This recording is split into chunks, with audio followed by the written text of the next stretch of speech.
Hello once again and welcome to my channel, Let's Heal. I am so glad that you are here to join me and that you've returned once again. For those that are new to the channel, this is a channel about healing from grief and sorrow and any type of loss that may have occurred in your life. So I'm really glad to have you back. Please do me a favor, like, subscribe, comment, and share. As you begin to like the channel, you're going to get an opportunity to have more content with regards to this, to give you more information with regards to the grieving process, and hopefully, again, something that is said and something that you hear will be able to, help you along the way, because that's what's important. We need to be going through this process in the most helpful of ways. And a great way to do that is for us to do it together. So today I wanted to share something with you, and really just to help, because in this process, when you're grieving, there are a lot of things that happen to us as a result of grief, that some of which we don't even realize is going on.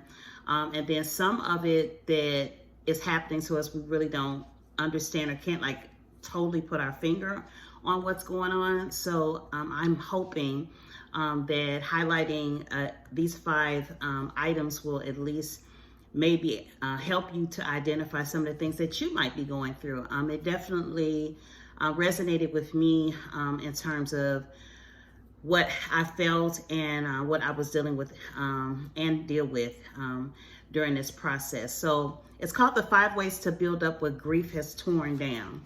The 5 ways to build up what grief has torn down. The first thing, number 1, is emotional stamina. Now, stamina is resistance to fatigue and hardship. And what stamina means is endurance, energy, vitality, and power. And what grief tends to do is it tends to work against your energy. So it may attack, your physical body. For me, it was my sleep patterns, my eating patterns, the times that I would normally get rest or be able to be able to rest, because you know that there's a difference between sleeping and resting. So you could be literally sleeping in bed and not get enough rest. So I would, be asleep, but I wasn't really resting. My body wasn't in a restful state, so it completely was throwing that off. Grief can also, of course, attack your psychological stamina, which is the energy that you put into thinking, and the energy that you put into having healthy emotions. So where your emotions are literally all over the place, your feelings are up and down. It feels like you're on a roller coaster. Some days you're completely feeling, like life is worth enjoying. And then other times you're you don't know what is going on. You don't know what you're here for. So what that does is the weakness happens through that sadness, through that depression. And that can really have a devastating effect on you unless you get a hold of it. It can also, of course, affect your spiritual energy. So for me, in terms of my spiritual energy, which I hadn't identified that I was lacking spiritually. As I've said in previous videos, I would just go back to doing what it was that I was doing. But really the quality of time that I was spending spiritually, meditating, praying, even working in different ministries, it just was not the same type of energy or level of energy that I used to have. So it was very difficult for me to understand what was going on at that particular time.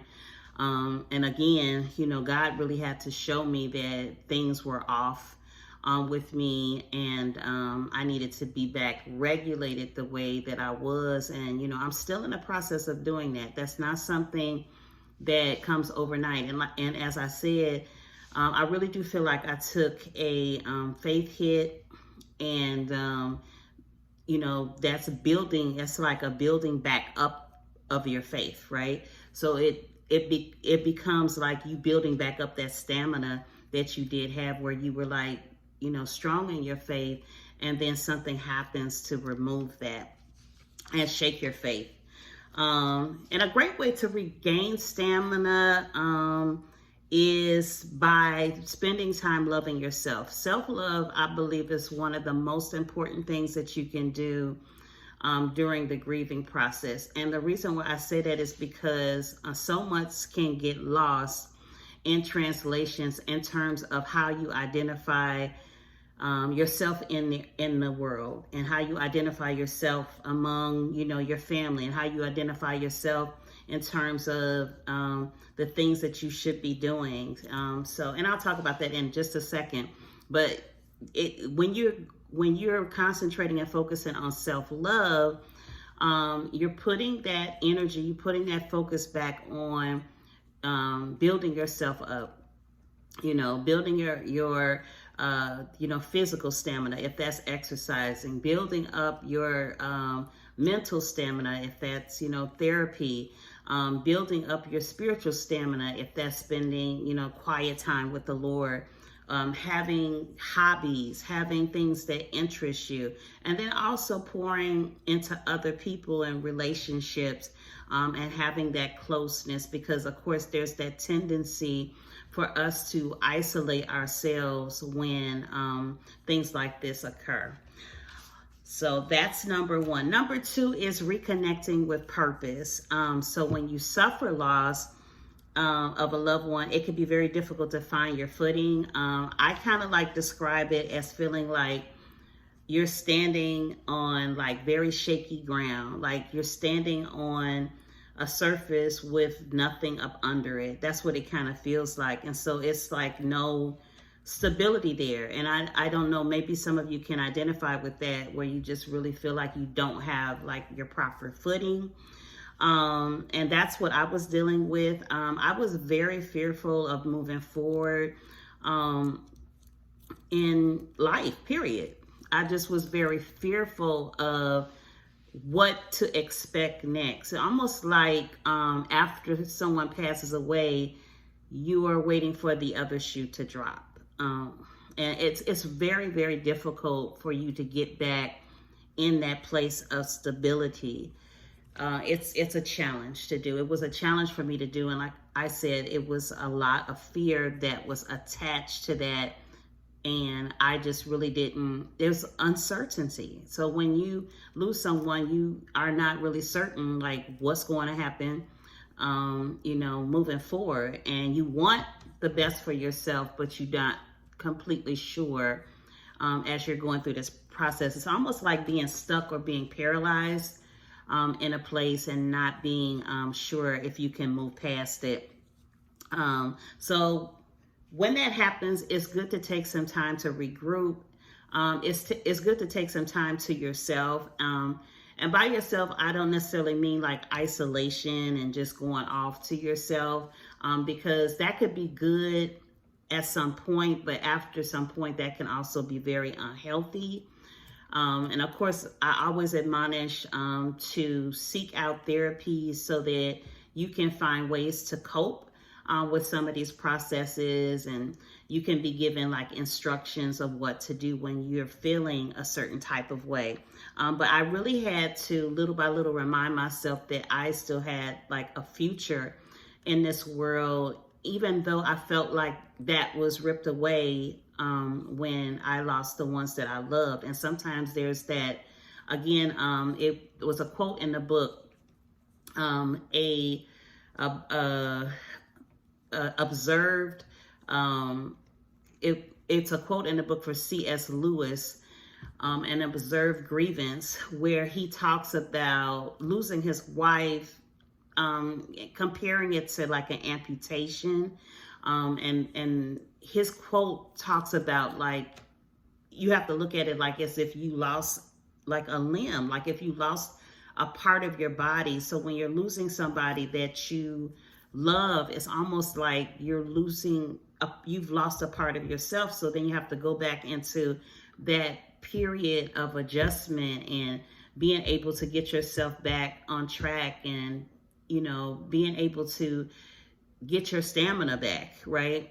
So that you can have some movement and mobility in your life. So being around other people that support what it is that you have identified as your purpose, or people who understand that vision, is a really good thing to get back on track. And those people will serve to like undergird you in that purpose.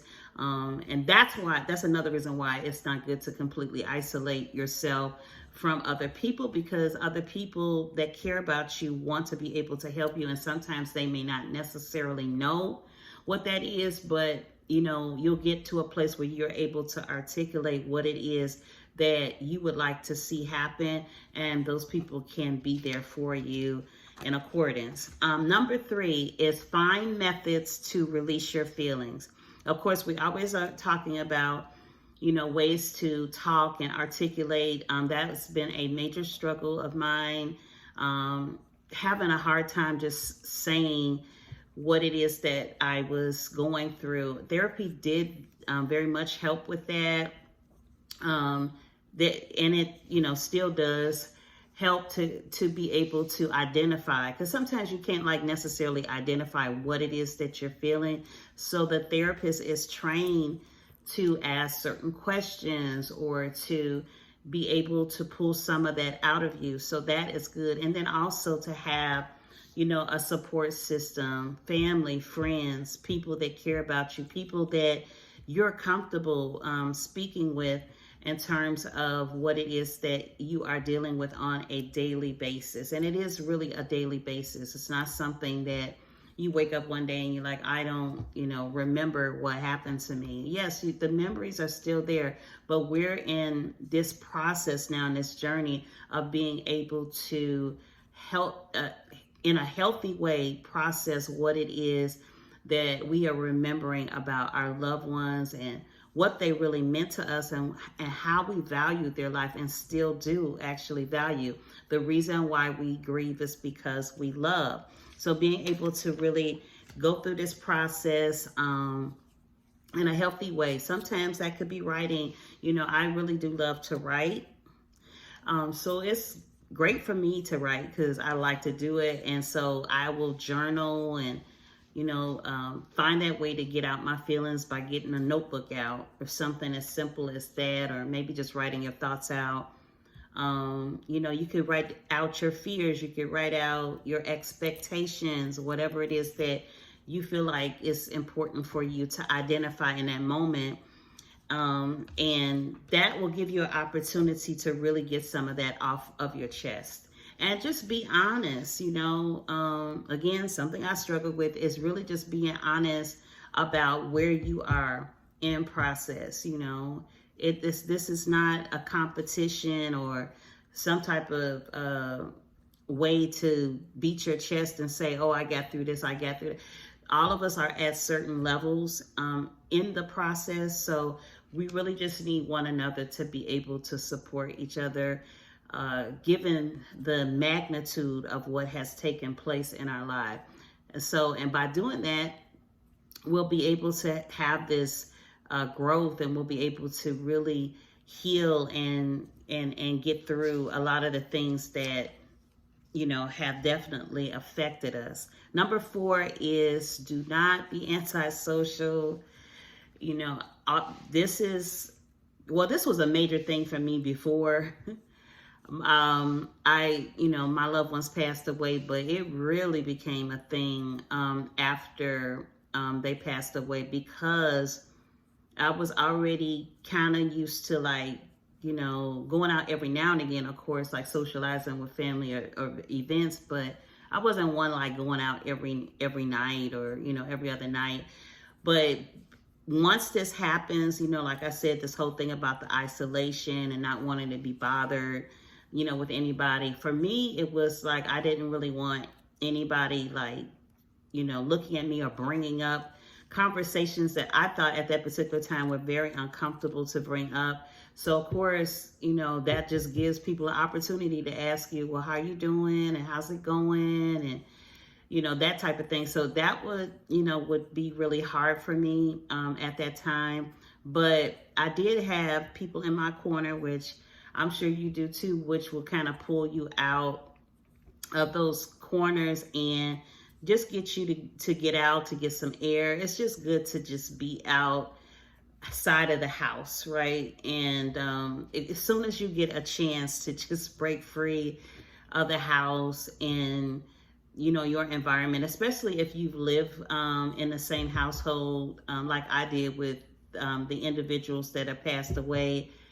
I feel like a lot of stuff is connected to the house, right? So a lot of memories.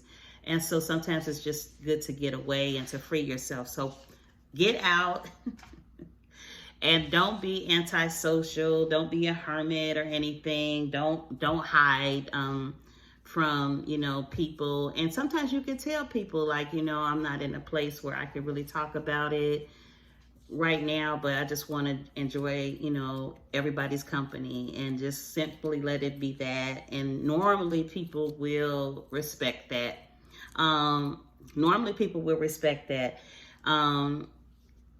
Your feelings. And then at some point, you're going to return to some modicum of normality as you're getting out and socializing. You'll be able to return to some modicum of normality once you become and adjust to being out and being more social. Lastly, number 5, heal others as you heal. Heal others as you heal. So with this one, I would say that this might not necessarily be something that you go out and do on purpose, but what normally happens in this process, in the healing process, is when you begin to heal, when you begin to be in a place where you're growing through this process, automatically what's going to happen is the people that you touch, the people that you're connected to, they're going to heal as well. They're going to feel strength as well just from simply being around you. You'll find that people will be like, you're so strong, and I'm really encouraged and inspired by your presence. And I really hope that that is something that you guys are getting from this channel and that we get from one another, that as we go through this process that we are healing together, because that is really the purpose of us being together. As we get strong, we can strengthen other people. And I really just hope that this ushers in a stronger level of peace and comfort for everybody. So that is it. I do hope that this session and this video you found very encouraging. Again, don't forget to like, subscribe, share, and comment. If it has, I have enjoyed being in your presence, and I hope that you've enjoyed being in mine. Until I see you next, bye.